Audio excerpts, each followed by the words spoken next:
ಆ, ಈ ನಿಟ್ಟಿನಲ್ಲಿ ಏರ್ ಸ್ಟ್ರೈಕ್ ಬಗ್ಗೆ ಇವತ್ತಿನ ಏರ್ ಸ್ಟ್ರೈಕ್ ಬಗ್ಗೆ ಮಾತಾಡಬೇಕಂದ್ರೆ ಅಲ್ಲಿ ಪಾಕಿಸ್ತಾನದ ಕೆಲವು ಶತ್ರುಗಳು ನಮ್ಮ ಹೊಡೆತಕ್ಕೆ ಬಲಿಯಾಗಿದ್ದಾರೆ. ಆಮೇಲೆ ಸರ್ಕಾರ ಈ ಕ್ರಮವನ್ನು ಸರಿಯಾಗಿ ತಗೊಂಡಿದೆ. ಈ ಪ್ರತೀಕಾರ ಶೀಲ್ಡ್ ಮೊದಲೇ ಆಗಬೇಕಾಗಿತ್ತು. ಆಮೇಲೆ ನಮಗೆ ಬಾರ್ಡ್ರಲ್ಲಿ ಕಾಯಲಿಕ್ಕೆ, ಬಾರ್ಡ್ರಲ್ಲಿ ನಮ್ಮನ್ನು ಕಾಪಾಡಲಿಕ್ಕೆ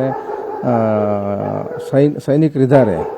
ಆದರೆ ನಮ್ಮ ದೇಶದೊಳಗಿರೋ ಹಿತಶತ್ರುಗಳನ್ನು ನಾವು ಎಚ್ಚರಿಕೆಯನ್ನು ನೋಡಬೇಕಾಗಿದೆ. ನಮ್ಮನ್ನು ನಾವು ಕಾಪಾಡ್ಕೋಬೇಕಂದ್ರೆ ನಾವು ಹಿತಶತ್ರುಗಳ ಬಗ್ಗೆ ನಾವು ಗಮನ ಇಟ್ಕೋಬೇಕಾಗತ್ತೆ, ಅವ್ರ ಬಗ್ಗೆ ಎಚ್ಚರಿಕೆಯಿಂದ ಇರಬೇಕಾಗತ್ತೆ. ನಾವು ಪ್ರತಿಯೊಂದು ಸರ್ಕಾರದ ಮೇಲೇ ನಾವು ಡಿಪೆಂಡ್ ಆಗಿರೋದಿಲ್ಲ. ನಮ್ಮ ಮೋದಿ ಅಂತ ಹೇಳೋಕ್ಕಾಗೋದಿಲ್ಲ, ಮೋದಿ ಒಬ್ಬರನ್ನ ನೋಡ್ತಾ ಅನ್ನೋಕ್ಕಾಗೋದಿಲ್ಲ. ಇಂಥ ಏರ್ ಸ್ಟ್ರೈಕ್ಗಳು ಮತ್ತೆ ಆಗಬೇಕು. ಪಾಕಿಸ್ತಾನಕ್ಕೆ ಮತ್ತು ಬಾಂಗ್ಲಾದೇಶಕ್ಕೆ ಎರಡು ದೇಶಕ್ಕೂ ಸರಿಯಾದ ಬುದ್ಧಿ ಕಲಿಸಬೇಕು ಅಂತ ಹೇಳಿ ಈ ಸರ್ಕಾರಕ್ಕೆ ನಾನು ಮನವಿ ಮಾಡಿಕೊಳ್ತೇನೆ. ಮತ್ತು ಇಲ್ಲಿರುವ ನಮ್ಮ ನಾಗರಿಕರಿಗೆ, ಭಾರತೀಯ ನಾಗರಿಕರಿಗೆ ಹೇಳ್ತೀನಿ, ಇಲ್ಲಿರೋ ಹಿತಶತ್ರುಗಳ ಬಗ್ಗೆ ಬಹಳ ಎಚ್ಚರಿಕೆಯಿಂದ ಇರಬೇಕು. ಪ್ರತಿಯೊಬ್ಬರ ಮೇಲೆ ನಾವು ಕಣ್ಣಿಡಬೇಕು. ಏನಾದ್ರು ಅಂತ ಶಂಕಾಸ್ಪದ ವ್ಯಕ್ತಿ ಕಂಡು ಬಂದರೆ ನಾವು ಹತ್ತಿರದ ಪೊಲೀಸ್ ಸ್ಟೇಷನ್ಗಳಿಗೆ ತಿಳಿಸಿ ಈ ಥರ ನಡೀತದೆ ಅಂತ ಹೇಳಬೇಕಂತೇಳಿ ಈ ಸಮಯದಲ್ಲಿ ಹೇಳಕ್ಕೆ ಇಷ್ಟಪಡ್ತೀನಿ ನಾನು. ಈ ನಿಟ್ಟಿನಲ್ಲಿ ಏರ್ ಸ್ಟ್ರೈಕ್ ಬಗ್ಗೆ ಇವತ್ತಿನ ಏರ್ ಸ್ಟ್ರೈಕ್ ಬಗ್ಗೆ ಮಾತಾಡಬೇಕಂದ್ರೆ ಅಲ್ಲಿ ಪಾಕಿಸ್ತಾನದ ಕೆಲವು ಶತ್ರುಗಳು ನಮ್ಮ ಹೊಡೆತಕ್ಕೆ ಬಲಿಯಾಗಿದ್ದಾರೆ.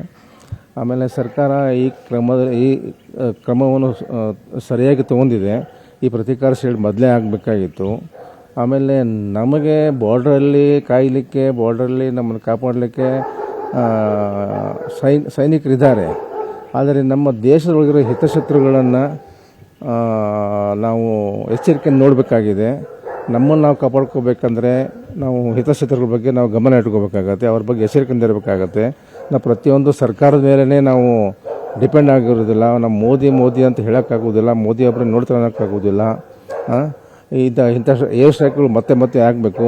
ಪಾಕಿಸ್ತಾನಕ್ಕೆ ಮತ್ತು ಬಾಂಗ್ಲಾದೇಶಕ್ಕೆ ಎರಡು ದೇಶಕ್ಕೂ ಸರಿಯಾದ ಬುದ್ಧಿ ಕಲಿಸಬೇಕು ಅಂತ ಹೇಳಿ ಈ ಸರ್ಕಾರಕ್ಕೆ ನಾನು ಮನವಿ ಮಾಡಿಕೊಳ್ತೇನೆ. ಮತ್ತು ಇಲ್ಲಿರುವ ನಮ್ಮ ನಾಗರಿಕರಿಗೆ, ಭಾರತೀಯ ನಾಗರಿಕರಿಗೆ ಹೇಳ್ತೀನಿ, ಇಲ್ಲಿರೋ ಹಿತಶತ್ರುಗಳ ಬಗ್ಗೆ ಬಹಳ ಎಚ್ಚರಿಕೆಯಿಂದ ಇರಬೇಕು. ಪ್ರತಿಯೊಬ್ಬರ ಮೇಲೆ ನಾವು ಕಣ್ಣಿಡಬೇಕು. ಏನಾದ್ರು ಅಂತ ಶಂಕಾಸ್ಪದ ವ್ಯಕ್ತಿ ಕಂಡು ಬಂದರೆ ನಾವು ಹತ್ತಿರದ ಪೊಲೀಸ್ ಸ್ಟೇಷನ್ಗಳಿಗೆ ತಿಳಿಸಿ ಈ ಥರ ನಡೀತದೆ ಅಂತ ಹೇಳಬೇಕಂತೇಳಿ ಈ ಸಮಯದಲ್ಲಿ ಹೇಳಕ್ಕೆ ಇಷ್ಟಪಡ್ತೀನಿ ನಾನು.